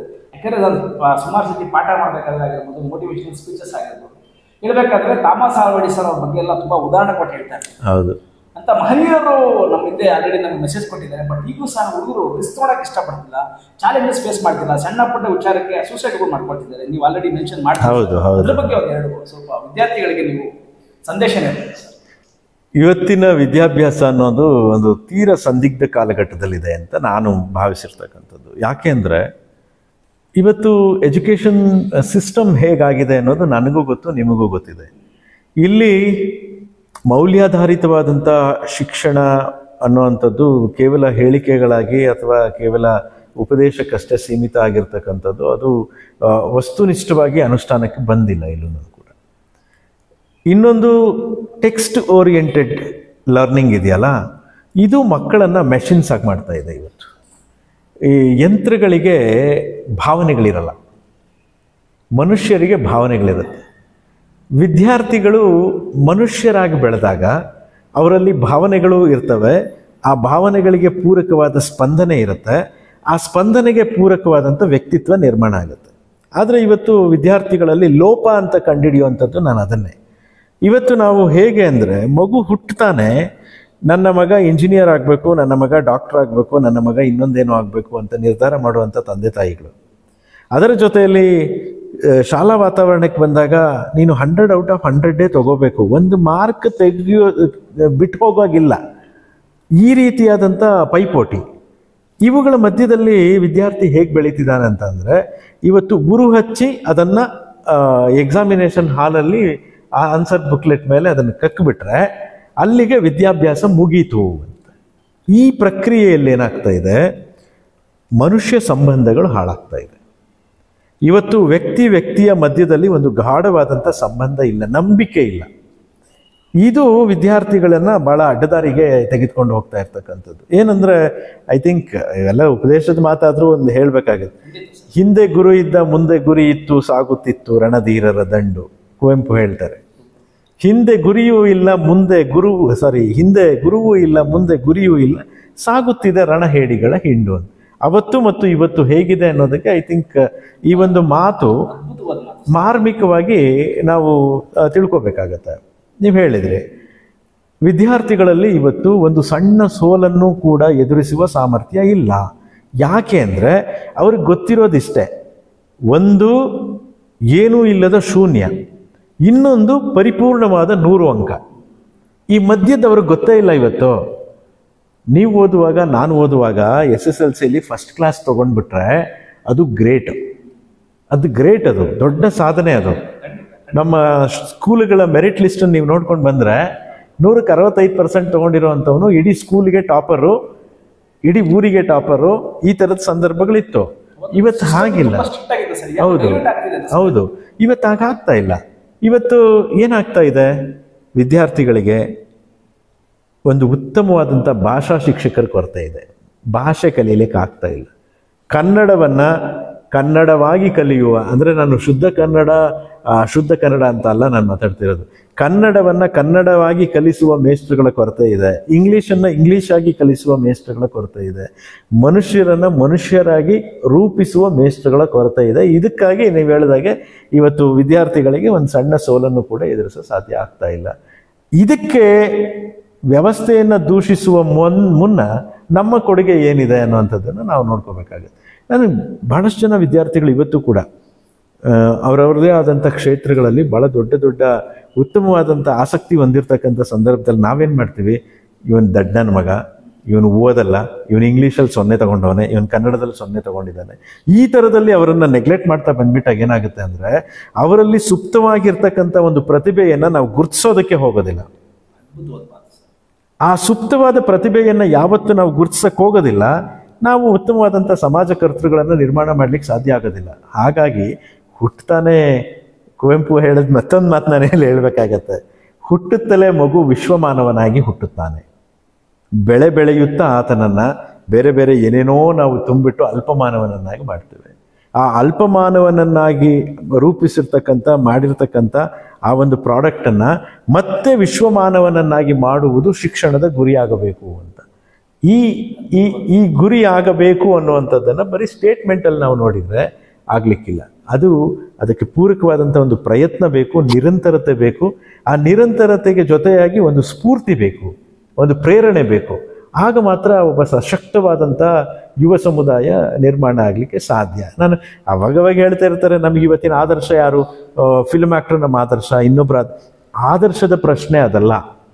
ನಿನಗೆ ನೀನು ಮಾರ್ಗದರ್ಶಿಯಾದಾಗ ನಿನ್ನ ಗುರಿ ಸಾಧನೆಗೆ ಯಾರ ಆದರ್ಶವೂ ಬೇಕಾಗಿಲ್ಲ. ಆದರ್ಶಗಳಿಂದ ಗುರಿ ಸಾಧನೆ ಮಾಡ್ತಕ್ಕಂಥದ್ದು ತೀರ ಗೌಣ. ನಿನ್ನ ಕನಸುಗಳು ಸಾಕಾರಗೊಳಿಸುವ ಸಾಮರ್ಥ್ಯ ನಿನ್ನಲ್ಲೇ ಇರುತ್ತೆ. ಆ ಕನಸುಗಳನ್ನು ಸಾಕಾರಗೊಳಿಸುವ ಸಾಮರ್ಥ್ಯವನ್ನು ಒಬ್ಬ ಒಳ್ಳೆ ಮೇಷ್ಟ್ರಾದವನು ತೋರಿಸ್ತಾನೆ. ಈ ಥರದ ಮೇಷ್ಟ್ರುಗಳು ಬೇಕು. ಆ ವಿದ್ಯಾರ್ಥಿಗಳಲ್ಲಿ ಕೂಡ ಒಂದಷ್ಟು ವಿದ್ಯಾರ್ಥಿಗಳು ತಪ್ಪು ಅಂತ ಹೇಳಲಿಕ್ಕೆ ನನಗೆ ಕಷ್ಟ ಆಗುತ್ತೆ. ಯಾಕೆಂದರೆ ವಿದ್ಯಾರ್ಥಿಗಳನ್ನು ರೂಪಿಸಬೇಕಾದ ವ್ಯವಸ್ಥೆಯ ತಪ್ಪುಗಳು ಹೆಚ್ಚಾಗಿರುವಾಗ ವಿದ್ಯಾರ್ಥಿಗಳ ಮೇಲೆ ನಾವು ಆರೋಪವನ್ನು ಹೊರಿಸುವಂಥದ್ದು ತಪ್ಪಾಗತ್ತೆ ಅನ್ನೋದು ನನ್ನ ಪ್ರಿಡಿಕ್ಷನ್. Thank you sir. ಇದೇ ರೀತಿ ಮುಂದುವರಿತಾ ಹೋದರೆ ಸರ್, ಇವತ್ತಿನ ವಿದ್ಯಾರ್ಥಿಗಳಲ್ಲಿ ಸರ್ ತಂದೆ ಡಿಗ್ರಿ, ಎಲ್ಲರೂ ಡಿಗ್ರಿ ಸ್ಕೂಲ್ಗೆ ಹೋಗ್ತಾರೆ, PUC ಹೋಗ್ತಾರೆ, ಡಿಗ್ರಿ ಬರ್ತಾರೆ, ತಂದೆ ತಾಯಿಗೆ ರೆಸ್ಪೆಕ್ಟ್ ಕೊಡ್ತಿಲ್ಲ. ಇವತ್ತು ಅವ್ರು ಏನು ಮಾಡ್ತಿದ್ದಾರೆ ಅಂದರೆ, ನಾನು ಈ ಎಕ್ಸಾಂಪಲ್ ಇಂಜಿನಿಯರಿಂಗ್ ಓದ್ತೀನಿ ಇಲ್ಲ ಡಿಗ್ರಿ ಕಂಪ್ಲೀಟ್ ಮಾಡಿದ್ರೆ ನಾವೇ ತುಂಬ ದೊಡ್ಡವರು ಅನ್ನೋ ಫೀಲಿಂಗ್ ಬರ್ತಿದೆ ಅವ್ರಿಗೆ. ತಂದೆ ತಾಯಿಗಳಿಗೆ ರೆಸ್ಪೆಕ್ಟ್ ಕೊಡ್ತಿಲ್ಲ, ದೊಡ್ಡವ್ರಿಗೆ ರೆಸ್ಪೆಕ್ಟ್ ಕೊಡ್ತಿಲ್ಲ. ಅದು ನನ್ನ ಪ್ರಕಾರ ಇವು ಯಾವ ಕ್ವಾಲಿಟೀಸ್ ಇಲ್ಲ, ಎಜುಕೇಷನ್ ಬೆಲೆ ಇಲ್ಲ ಅಂತ ನಿಮ್ಮ ಒಂದು ಅಭಿಪ್ರಾಯ ಇದೆ ಸರ್? ಈ ವಿಚಾರದ ಬಗ್ಗೆ ನಾನು ಬಹಳಷ್ಟು ಸಾರ್ವಜನಿಕ ವೇದಿಕೆಗಳಲ್ಲಿ ಕೂಡ ಮಾತಾಡಿದ್ದೀನಿ. there is a lot of difference in between literate and educated and intellectual. ಅಕ್ಷರಸ್ಥರೆಲ್ಲ ವಿದ್ಯಾವಂತರಲ್ಲ, ವಿದ್ಯಾವಂತರೆಲ್ಲ ನಾನು ಸಂಸ್ಕಾರವಂತರು ಅಲ್ಲ. ಇದು ಈ ತರ್ಕ ಯಾರಿಗೆ ಅರ್ಥ ಆಗುತ್ತೆ ಅವರಿಗೆ ನಿಜವಾಗಿಯೂ ವ್ಯವಸ್ಥೆ ಏನಾಗಿದೆ ಅನ್ನೋವಂಥದ್ದು ಗೊತ್ತಾಗುತ್ತೆ. ಏನಾಗಿದೆ, ಇವತ್ತು ನಾವು ಬಹುದೊಡ್ಡ ವಿದ್ಯಾವಂತ ಸಮುದಾಯವನ್ನು ಸೃಷ್ಟಿ ಮಾಡ್ತಿದ್ದೇವೆ. ಅಂದರೆ ಡಿಗ್ರಿ ಹೋಲ್ಡರ್ಸ್ಗಳನ್ನು ಸೃಷ್ಟಿ ಮಾಡ್ತಾ ಇದ್ದೇವೆ. ವಿನಯವಿಲ್ಲದ ವಿದ್ಯೆ, ಸಂಸ್ಕಾರವಿಲ್ಲದ ವಿದ್ಯೆ ನಮಗೆ ಯಾವ ರೀತಿಯೂ ಹೆಲ್ಪ್ ಆಗಲ್ಲ. ಇವತ್ತು ನೀವು ಹೇಳಿದ ವಿಚಾರಕ್ಕೆ ನಾನು ಟಚ್ ಮಾಡೋದು, ನಾನು ಈ ವಿಚಾರ ಮುಂದೆ ಸರ್ ಮುಂದೆ ಏನಕ್ಕೆ ಇಟ್ಟೆ ಅಂದರೆ, ಸರ್ ತುಂಬ ಒಬ್ಬ ಒಳ್ಳೆ ಪ್ರೊಫೆಸರ್ ಜೊತೆಲಿ ಒಬ್ಬ ಒಳ್ಳೆ ಮೇಧಾವಿ ಸಹ. ಅವ್ರ ಬಾಯಲ್ಲಿ ನಿಮ್ಗೆ ಗೊತ್ತಾಗಲಿ, ಶಿಕ್ಷಣ ಬರೀ ಮಾರ್ಕ್ಸ್ ಕಾರ್ಡಿಂದಲ್ಲ, ಮಾರ್ಕ್ಸ್ ಕಾರ್ಡ್ ಇವತ್ತು ಒಂದು ಐಡೆಂಟಿಟಿ ಕಾರ್ಡ್ ಥರ. ನೀವು ಯಾರು ಅಂತಂದ್ರೆ ಒಂದು ಐಡೆಂಟಿಟಿ ಕಾರ್ಡ್ ಥರ. ಪ್ರತಿಯೊಂದು ನಿಮ್ಮ ವ್ಯಕ್ತಿತ್ವ, ನಿಮ್ಮ ಎಜುಕೇಷನ್ನ ಯಾವ ರೀತಿ ಮೆಜರ್ ಮಾಡ್ತೀವಿ ಅಂದರೆ ನಿಮ್ಮ ನಡವಳಿಕೆ ಮೂಲಕ. ಸರ್ ದಯವಿಟ್ಟು ಈಗೇನಾಗಿದೆ, ಒಂದು ದೃಷ್ಟಾಂತವನ್ನು ಬಹುಶಃ ನಾನಿಲ್ಲಿ ಹೇಳಿದರೆ ನಿಮಗೆ, ಬಹಳಷ್ಟು ವಿದ್ಯಾವಂತ ಸಮುದಾಯಗಳು ಸೃಷ್ಟಿ ಆಗ್ತಾ ಇದೆ. ಬಹುಶಃ ಒಂದು 20 ವರ್ಷದ ಹಿಂದೆ ದೊಡ್ಡಬಳ್ಳಾಪುರದಲ್ಲಿ ನಾನು ನೋಡಿದ ಹಾಗೆ ಒಂದು ವೃದ್ಧಾಶ್ರಮ ಏನೋ ಇತ್ತು. ಅದು ಬಹುಶಃ ಅಷ್ಟಾಗೇನು ವ್ಯವಸ್ಥಿತವಾಗಿ ಇರಲಿಲ್ಲ. ಇವತ್ತು ದೊಡ್ಡಬಳ್ಳಾಪುರದಂಥ ಒಂದು ಊರಿನಲ್ಲಿ ಕನಿಷ್ಠ ಒಂದು 5-6 ವೃದ್ಧಾಶ್ರಮಗಳಿದೆ. ಏನಿದು ವೃದ್ಧಾಶ್ರಮಕ್ಕೂ ವಿದ್ಯಾಭ್ಯಾಸಕ್ಕೂ ಶಿಕ್ಷಣಕ್ಕೂ ವಿದ್ಯಾವಂತಿಕೆಗೂ ಏನು ಸಂಬಂಧ, ಏನು ಬೆಸುಗೆ ಅಂತ ಬಹುಶಃ ನೀವು ಕೇಳ್ಬೋದು. ಇದೆ. ಎಲ್ಲಿ ವೃದ್ಧಾಶ್ರಮಗಳ ಸಂಖ್ಯೆ ಜಾಸ್ತಿ ಆಗತ್ತೆ, ಎಲ್ಲಿ ಪೊಲೀಸ್ ಸ್ಟೇಷನ್ಗಳ ಸಂಖ್ಯೆ ಜಾಸ್ತಿ ಆಗತ್ತೆ, ಎಲ್ಲಿ ಆಸ್ಪತ್ರೆಗಳ ಸಂಖ್ಯೆ ಜಾಸ್ತಿ ಆಗತ್ತೆ, ಅದು ಒಂದು ದುರ್ಬಲ, ಒಂದು ಅನಾರೋಗ್ಯ ಪೀಡಿತ ಸಮಾಜದ ಐಡೆಂಟಿಟಿ ಅಂತ ನಾನು ಹೇಳ್ತಕ್ಕಂಥದ್ದು. ಅಭಿವೃದ್ಧಿ ಅಂದರೆ ಪೊಲೀಸ್ ಸ್ಟೇಷನ್ ಸ್ಥಾಪನೆ ಮಾಡೋದಲ್ಲ, ಅಭಿವೃದ್ಧಿ ಅಂದರೆ ಆಸ್ಪತ್ರೆ ಸ್ಥಾಪನೆ ಮಾಡೋದಲ್ಲ, ಅಭಿವೃದ್ಧಿ ಅಂದರೆ ವೃದ್ಧಾಶ್ರಮ ಸ್ಥಾಪನೆ ಮಾಡೋದಲ್ಲ. ಇದು ಅಭಿವೃದ್ಧಿಗೆ ವಿರುದ್ಧ. ಯಾಕೆ ಅಂದರೆ ನೋಡಿ, ವೃದ್ಧಾಶ್ರಮದ ಅನಿವಾರ್ಯತೆ ನಮಗೆ ಯಾಕೆ ಬರ್ತಿದೆ ಅಂದರೆ, ತನ್ನನ್ನು ಹೆತ್ತು ಹೊತ್ತು ಬೆಳೆಸಿ ಭವಿಷ್ಯವನ್ನು ಕೊಟ್ಟು ಬದುಕನ್ನು ಕೊಟ್ಟಂಥ ತಂದೆ ತಾಯಿಗಳನ್ನು ನಾನಿವತ್ತು ಕೇರ್ ಮಾಡಲಿಕ್ಕೆ ರೆಡಿ ಇಲ್ಲ. ಹಾಗಾಗಿ ವಯಸ್ಸಾದ ತಂದೆ ತಾಯಿಗಳು ಇವತ್ತು they are like product, waste product. ಅದರಲ್ಲೂ ಕೂಡ ಕೆಲಸಕ್ಕೆ ಬಾರದ ವಸ್ತುಗಳ ರೂಪದಲ್ಲಿ ನಾವು ಕನ್ಸಿಡರ್ ಮಾಡ್ತಿದ್ದೇವೆ. ಆದರೆ ಯಾವುದೋ ಒಂದು ಸಮಾಜಕ್ಕೋ ಇನ್ನೊಂದಕ್ಕೋ ಒಂದು ಹೆದರ್ಕೊಂಡು ಅವರನ್ನು ಎಲ್ಲೋ ಒಂದು ಕಡೆ ಬದುಕೋದಕ್ಕೆ ಬಿಟ್ಟಿದ್ದೀವಿ ಅನ್ನುವಂಥದ್ದರ ಪ್ರಿಡಿಕ್ಷನ್ ನಾನು ಹೇಳ್ತಾ ಇರೋದು. ಇವತ್ತು ದೊಡ್ಡಬಳ್ಳಾಪುರ ತಾಲೂಕಿಂದ ಒಂದು ಘಟನೆ. ಒಬ್ಬ ತಾಯಿ ಸಿಂಗಲ್ ಪೇರೆಂಟ್ ತನ್ನ ಮಗನ್ನ ಭಾಳ ಚೆನ್ನಾಗಿ ಓದಿಸಿದ್ರು. ಚೆನ್ನಾಗಿ ಓದಿಸಿ ಆತ ಇಂಜಿನಿಯರ್ ಕೂಡ ಆದ. He went to Germany, I think, I don't know ಯಾವ ದೇಶ ಅಂತ. ಜರ್ಮನಿಗೂ ಎಲ್ಲೋ ಹೋದ. 1-2 ತಿಂಗಳಾದಮೇಲೆ ಮತ್ತೆ ವಾಪಸ್ ಬಂದು ಸಿಂಗಲ್ ಪೇರೆಂಟ್ ಬೇರೆ, ಒಂದು ಸ್ವಲ್ಪ ಜಾಗ ಅದು ಇದು ಇತ್ತು. ಅಮ್ಮ ನೀನು ಯಾಕೆ ಇಲ್ಲಿ ಸುಮ್ಮನೆ ಇರ್ತೀಯಾ, ಬಂದ್ಬಿಡು, ನಾವು ಇದು ಭಾಳ ಹಿಂದೆ ಆಗಿದ್ದೆ, ಒಂದು 10-15 ವರ್ಷದ ಹಿಂದಿನ ನಾವು ಎಲ್ಲನೂ ನನ್ನ ಜೊತೆಗೆ ಇದ್ಬಿಡಿಯಾ ನೀನು, ಇಲ್ಲಿ ಇರೋವಂಥ 1-1.5 ಎಕರೆ ಜಮೀನೆಲ್ಲ ಏನು ನಮಗೇನು ಭವಿಷ್ಯ ಕೊಡಲ್ಲ, ಮಾರಿಬಿಡೋಣ. ತಾಯಿ ಖುಷಿಯಾಗಿ ಆ ಜಮೀನನ್ನೆಲ್ಲ ಮಾರಿ ಬಂದ ಹಣನ ಇಟ್ಕೊಳ್ಳೋದಕ್ಕೆ ಅಮ್ಮನ ಹತ್ರ ಏನು ಅಕೌಂಟ್ ಇರಲಿಲ್ಲ, ತನ್ನ ಮಗನ ಅಕೌಂಟಿಗೆ ಟ್ರಾನ್ಸ್ಫರ್. ಇನ್ನೇನು ಎಲ್ಲ ರೆಡಿಯಾಗಿ ಏರ್ಪೋರ್ಟಿಗೆ ಹೋದಂಥ ಮಗ ಟಿಕೆಟ್ ವೆರಿಫಿಕೇಷನ್ ಇದೆ, ಒಳಗಡೆ ಹೋಗಿ ಬರ್ತೀನಿ ಅಂತ ಹೇಳಿದವನು ಒಳಗಡೆ ಹೋದಂಥವನು ಫ್ಲೈಟ್ ಹತ್ತಿ ಹೊರಟೋಗಿದ್ದ. ತಾಯಿ ಏರ್ಪೋರ್ಟ್ನಲ್ಲಿ ಏಕಾಂಗಿಯಾಗಿ 1 ಗಂಟೆ ಕಾದ್ಲು, 2 ಗಂಟೆ ಕಾದ್ಲು, 3 ಗಂಟೆ ಕಾದ್ಲು, ಮಗ ಬರಲಿಲ್ಲ. ಆಮೇಲೆ ಆತಂಕ ಆಯಿತು.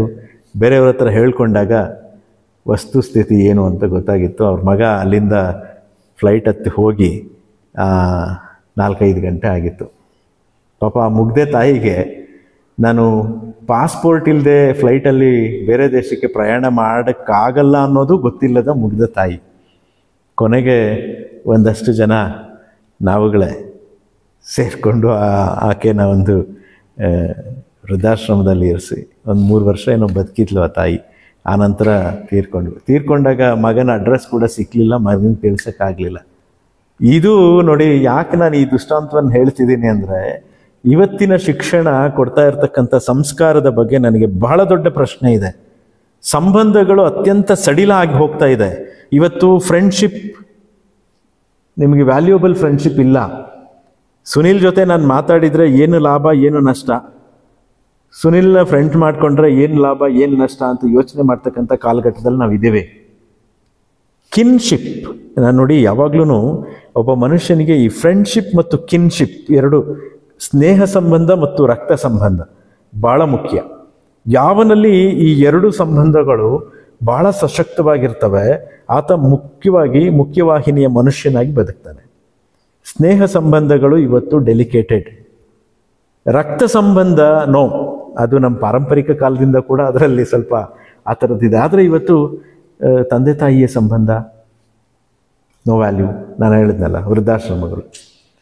ಅಣ್ಣ ತಮ್ಮಂದಿರ ಸಂಬಂಧ ನೋ, ಗಂಡ ಹೆಂಡತಿ ಸಂಬಂಧ ನೋ. ಈ ಥರ ಆಗಿಬಿಟ್ರೆ ಈ ವಿದ್ಯಾವಂತ ಸಮಾಜವನ್ನು ಸೃಷ್ಟಿ ಮಾಡಿ ಪ್ರಯೋಜನ ಏನು ಅನ್ನೋದು ನನ್ನ ಪ್ರಶ್ನೆ.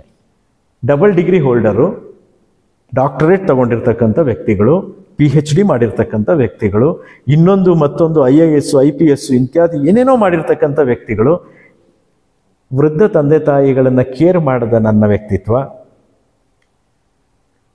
ತೀರಾ ಅನಿವಾರ್ಯತೆಯಲ್ಲಿ ನನ್ನ ಬಂಧುಗಳನ್ನು ನಾನು ನೋಡಿಕೊಳ್ಳದ ವ್ಯಕ್ತಿತ್ವ, ಸಂಕಷ್ಟದಲ್ಲಿರ್ತಕ್ಕಂಥ ಸ್ನೇಹಿತೆಗೆ ನೆರವಾಗದೇ ಇರ್ತಕ್ಕಂಥ, ಹೀಗೆ ನಾ ಹೇಳೋದು, ಇವತ್ತು ನಾವೇನೋ ಒಂದು ಹೇಳ್ತೀವಲ್ಲ, ಎಜುಕೇಷನ್ ಅನ್ನೋದು ಇವತ್ತು ವಾಣಿಜ್ಯೀಕರಣ ಆಗಿಬಿಟ್ಟಿದೆ, ಬಿಸ್ನೆಸ್ ಆಗಿಬಿಟ್ಟಿದೆ.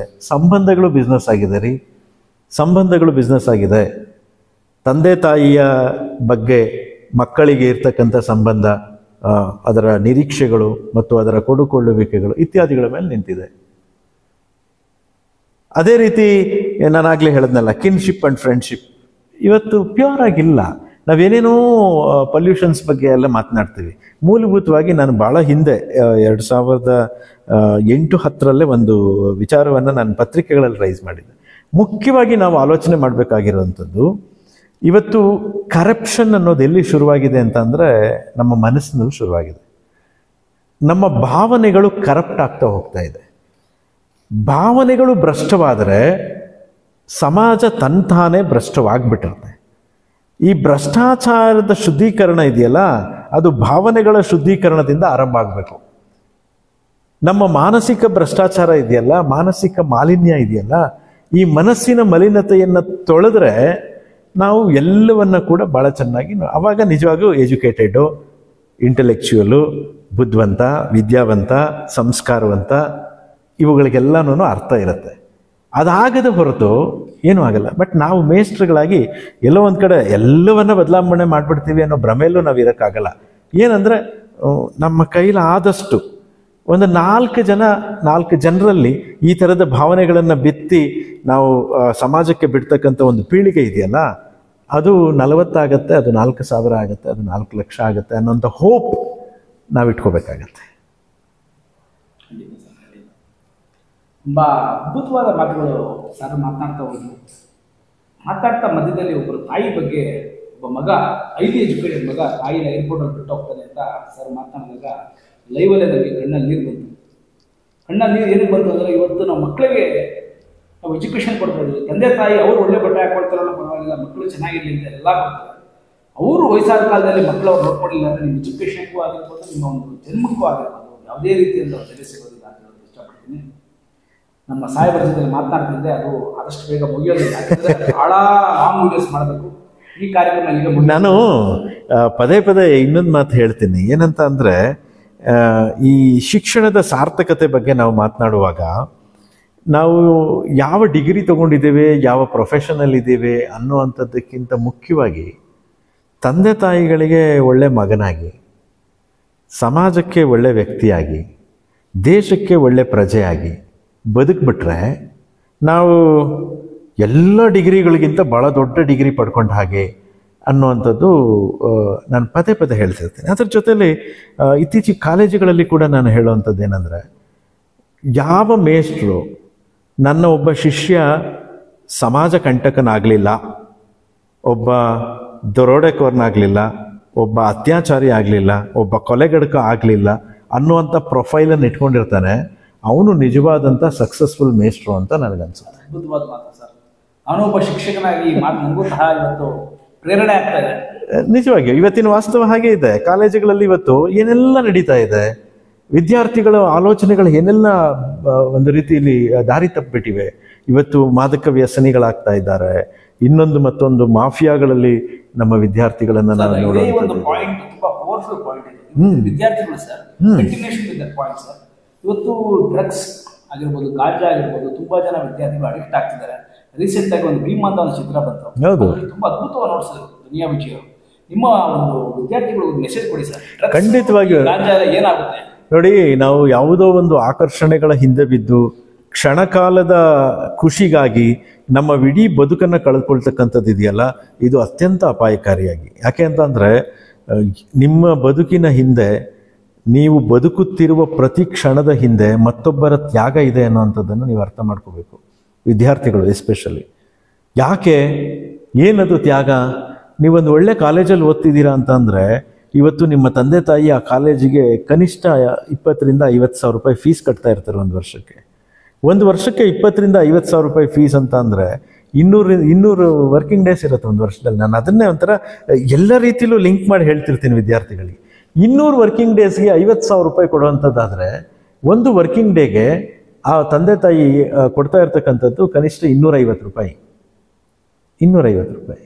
250 ರೂಪಾಯಿಯ ದುಡಿಮೆಯ ಹಿಂದೆ ಇರ್ತಕ್ಕಂಥ ಬೆವರು, ಪರಿಶ್ರಮ, ತ್ಯಾಗ, ತನ್ನ ಸ್ವಾರ್ಥವನ್ನು ಬಿಟ್ಟು ಮತ್ತೊಬ್ಬರಿಗಾಗಿ ಬದುಕುವ, ನನ್ನ ಮಕ್ಕಳಿಗಾಗಿ ಬದುಕುವ ಆ ಮಹೋನ್ನತವಾದ ತ್ಯಾಗ, ಆ ಬೆವರಿಗೆ, ಆ ಪರಿಶ್ರಮಕ್ಕೆ ನೀವು ಕೊಡಬೇಕಾದಂಥ ಉತ್ತರ ಏನು? ಮಾದಕ ವ್ಯಸನಿಗಳಾಗೋದಾ? ಇನ್ನೊಬ್ಬರು ಯಾರೋ ದಾರಿ ತಪ್ಪಿಸ್ತಾರೆ ಅಂತ ಹೇಳಿಬಿಟ್ಟು ನೀವು ಅಲ್ಲಿ ಹೋಗಿ ದಾರಿ ತಪ್ಪೋದು?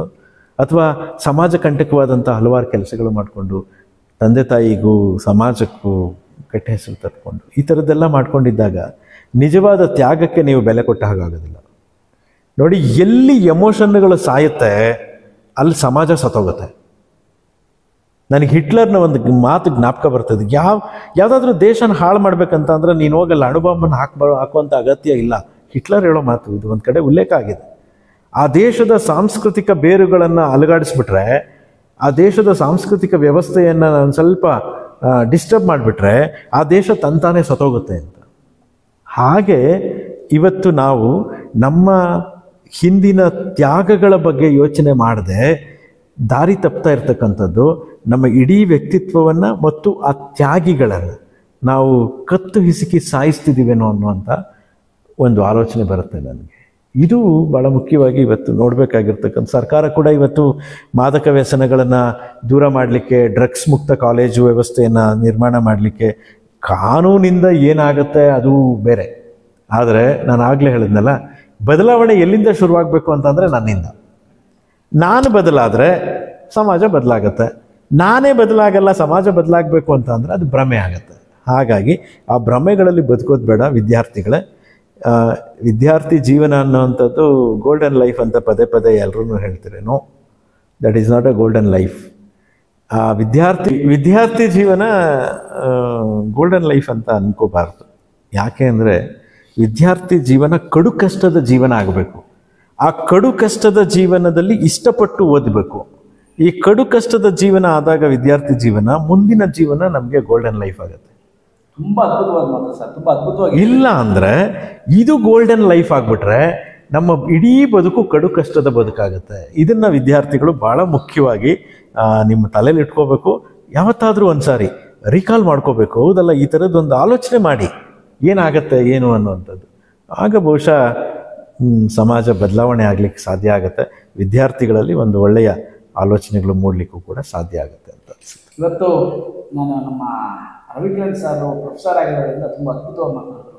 ಎಲ್ಲ ಶಿಕ್ಷಕರು ಹಾಗೂ ಪ್ರೊಫೆಸರ್ಸ್ ಆಗಿರ್ಬೋದು, ಉಪನ್ಯಾಸಕರಾಗಿರ್ಬೋದು, ದಯವಿಟ್ಟು ಒಂದು ನಿಮ್ಮ ಕಡೆಯಿಂದ ಮಕ್ಕಳಿಗೆ, ಯಾಕಂದರೆ ಮಕ್ಕಳಿಗೆ ಶಿಕ್ಷಕರಿಂದ ಕೇಳ್ತಾರೆ, ದಯವಿಟ್ಟು ಒಂದು ಡ್ರಗ್ ಅವೇರ್ನೆಸ್ ಆಗಿರ್ಬೋದು, ಈ ಗಾಂಜಾ ಆಗಿರ್ಬೋದು, ಇದರ ಬಗ್ಗೆ ಕ್ಲಾಸಸ್ಸಲ್ಲಿ ಸ್ವಲ್ಪ ಮೋಟಿವೇಶನ್ಸ್ ಮಾಡಿ. ನಮ್ಮ ರವಿಕಿರಣ್ ಸರ್ ಹತ್ರ ಮಾತನಾಡ್ತಿದ್ರೆ ಅದು ಯಾವುದೇ ಕಾರಣಕ್ಕೂ ಬೇಗ ಮುಗಿಯೋದಿಲ್ಲ. ಈ ಎಪಿಸೋಡ್ ಇಲ್ಲಿಗೆ ನಿಲ್ಲೋದಿಲ್ಲ. ಇದು ಎಪಿಸೋಡ್ ಭಾಗ 1 ಮತ್ತೆ ಮುಂದುವರಿಯುತ್ತದೆ ಬೇರೆ ವಿಚಾರಗಳೊಂದಿಗೆ. ಈ ಒಂದು ಎಪಿಸೋಡ್ನ ಮುಗಿಸುವಂಥ ಟೈಮ್ ಆಗಿದೆ. ಮುಗಿಸೋದಕ್ಕೂ ಮುಂಚೆ ನಮ್ಮ ರವಿಕಿರಣ್ ಸರ್ಗೆ ಇವತ್ತು ಸರ್ ನಿಮ್ಮ ಒಂದು ಏಳಿಗೆಗೆ ನಿಮ್ಮ ತಂದೆ ತಾಯಿ ಆಗಿರ್ಬೋದು, ನಿಮ್ಮ ಗುರುಗಳು ಎಲ್ಲರೂ ಕಾರಣರಾಗಿದ್ದಾರೆ, ಅವಾಗೆಲ್ಲ ಒಂದು ಥ್ಯಾಂಕ್ಸ್ ಹೇಳ್ಬಿಡಿ ಸರ್. ಸಂಚಿಕೆ ಮುಂದುವರಿಯುತ್ತದೆ ಖಂಡಿತವಾಗಿಯೂ. ಯಾಕೆಂದರೆ ಒಂದು ಸಾರಿ ಥ್ಯಾಂಕ್ಸ್ ಹೇಳಿದ್ರೆ ಅದು ಅಂತಿಮ ಅಂತ ಅಲ್ಲ, ಅದು ನಿರಂತರತೆಯ ಸಂಕೇತ ಅಂತ. ನಾನು ಯಾವತ್ತೂ ಕೂಡ ಈ ಬದುಕನ್ನು ಭಾಳ ಸ್ಪೋರ್ಟಿವ್ ಆಗಿ ತೆಗೆದುಕೊಂಡಿರ್ತಕ್ಕಂಥವ್ನು. ಯಾಕೆಂದರೆ ಎಲ್ಲಿ ಸವಾಲುಗಳನ್ನು ಮೆಟ್ಟಿ ನಿಲ್ಲುವ ಸಾಮರ್ಥ್ಯ ಇರುತ್ತೆ, ಅಲ್ಲಿ ನಿಜವಾಗಿಯೂ ಕೂಡ ಒಂದು ಸಾಧನೆಯ ಹಂಬಲ ಸಾಕಾರ ಆಗುತ್ತೆ ಅನ್ನುವಂಥದ್ದು. ಆ ಒಂದು ನಿಟ್ಟಿನಲ್ಲಿ ನನ್ನ ತಂದೆ ತಾಯಿಗಳು, ಮೇಷ್ಟ್ರುಗಳು, ಅದರಲ್ಲೂ ಕೆಲವು ಮೇಷ್ಟ್ರುಗಳು ನಾನು ಯಾವತ್ತೂ ಕೂಡ ಮರೀಲಿಕ್ಕಾಗದೇ ಇರತಕ್ಕಂಥವ್ರು, ಮತ್ತು ನನ್ನ ಬದುಕು ಕಟ್ಟಿಕೊಳ್ಳಲಿಕ್ಕೆ ಬೇರೆ ಬೇರೆ ರೀತಿಯಲ್ಲಿ ನನಗೆ ಮಾರ್ಗದರ್ಶನ ಮಾಡಿದಂಥ ಎಲ್ಲರಿಗೂ ಕೂಡ ನಾನು ಕೃತಜ್ಞನಾಗಿದ್ದೇನೆ. ಆ ಎಲ್ಲರ ಆಕಾಂಕ್ಷೆಗಳೇನಿತ್ತು, ಆ ಆಕಾಂಕ್ಷೆಗಳಿಗೆ ಪೂರಕವಾಗಿ ಬದುಕುವ ಹಂಬಲವನ್ನು ಇವತ್ತಿಗೂ ಕೂಡ ಉಳಿಸ್ಕೊಂಡಿದ್ದೇನೆ ಅಂತ ಹೇಳಲಿಕ್ಕೆ ಇಷ್ಟಪಡ್ತೇನೆ. ಸರ್, ಈ ಒಂದು ಕಾರ್ಯಕ್ರಮ ಮೊದಲನೇ ಕಾರ್ಯಕ್ರಮದಲ್ಲಿ ಇವತ್ತು ನಮ್ಮ ರವಿಕಿರಣ್ ಸರ್ ಬಂದಿದ್ದು ಕಾರ್ಯಕ್ರಮದ ಕಡೆ ಹೆಚ್ಚಾಗಿದೆ ಅಂತ ಭಾವಿಸ್ತೀನಿ. ಸರ್ನ ನಾವು ಇಷ್ಟಕ್ಕೆ ಬಿಟ್ಕೊಡೋದಿಲ್ಲ, ಯಾಕಂದರೆ ಮತ್ತೆ ಈ ಒಂದು ಬೇರೆ ವಿಚಾರದೊಂದಿಗೆ ಕಾರ್ಯಕ್ರಮ ಮುಂದುವರಿಸ್ತೀನಿ. ಭಾಗ 2, ಭಾಗ 3 ಥರ ಬರ್ತಾ ಇರುತ್ತೆ. ಸರ್, ನಮ್ಮ ಕಾರ್ಯಕ್ರಮಕ್ಕೆ ಬಂದಿದ್ದಕ್ಕೆ ತುಂಬ ಧನ್ಯವಾದಗಳು ಸರ್. ಥ್ಯಾಂಕ್ ಯು ಸುನಿಲ್, ಧನ್ಯವಾದಗಳು. ನನಗೂ ನಿಮ್ಮ ಜೊತೆ ಮಾತಾಡಲಿಕ್ಕೆ ಭಾಳ ಖುಷಿ ಇದೆ. ಈ ಥರದ ಒಂದು ಪ್ರಯತ್ನ ನಾನು ಆರಂಭದಲ್ಲೇ ಹೇಳಿದೆ, ದೊಡ್ಡಬಳ್ಳಾಪುರದಂಥ ಪ್ರದೇಶದಲ್ಲಿ ಆಗ್ತಾ ಇರ್ತಕ್ಕಂಥದ್ದು ಒಳ್ಳೆಯದು. ಇನ್ನೂ ಬೇರೆ ಬೇರೆ ವಿಚಾರಗಳು ಇವತ್ತು ಒಂಥರ ಅಗಾಧವಾಗಿದೆ. ಆ ಅಗಾಧವಾದಂಥ ಮೌಲಿಕವಾದಂಥ ವಿಚಾರಗಳು ನಿಮ್ಮಿಂದ ಸಮಾಜಕ್ಕೆ ಮತ್ತಷ್ಟು ತಲುಪಲಿ ಅನ್ನುವಂಥ ಆಕಾಂಕ್ಷೆ. ಧನ್ಯವಾದಗಳು. Thank you. ಆತ್ಮೀಯರೇ, ನನ್ನ ಬಹುಕಾಲದ ಸ್ನೇಹಿತರು, ಬಹಳ ಉತ್ಸಾಹಿ ಪ್ರಾಧ್ಯಾಪಕರು ಡಾಕ್ಟರ್ ಸುನಿಲ್ ಅವರು ಒಂದು ಹೊಸ ಪ್ರಯತ್ನಕ್ಕೆ ಕೈ ಹಾಕಿದ್ದಾರೆ. ಅಗ್ನಿ ಸುನಿಲ್ ಅನ್ನೋ ಹೆಸರಿನಲ್ಲಿ ಒಂದು ಯೂಟ್ಯೂಬ್ ಚಾನಲನ್ನು ಆರಂಭಿಸ್ತಾ ಇದ್ದಾರೆ. ಆ ಚಾನಲ್ ಮುಖ್ಯವಾಗಿ ಜನತೆಗೆ ಮತ್ತು ವಿದ್ಯಾರ್ಥಿಗಳಿಗೆ ಬಹಳ ಮೌಲಿಕವಾದಂಥ ವಿಚಾರಗಳನ್ನು ತಲುಪಿಸುವ ಉದ್ದೇಶವನ್ನು ಹೊಂದಿರೋದ್ರಿಂದ ನಾನು ಬಹಳ ಮುಕ್ತವಾಗಿ ನಿಮಗೆ ಹೇಳ್ತಾ ಇದ್ದೇನೆ, ಆಸಕ್ತರು ಈ ಚಾನಲನ್ನು ಸಬ್ಸ್ಕ್ರೈಬ್ ಮಾಡಿ ನಮ್ಮ ಸುನಿಲ್ ಅವರ ಪ್ರಯತ್ನಕ್ಕೆ ತಾವು ಕೂಡ ಕೈ ಜೋಡಿಸ್ತೀರಿ ಅನ್ನುವಂಥ ವಿಶ್ವಾಸ ನನಗಿದೆ. ನಮಸ್ಕಾರ. Thank you sir. Thank you.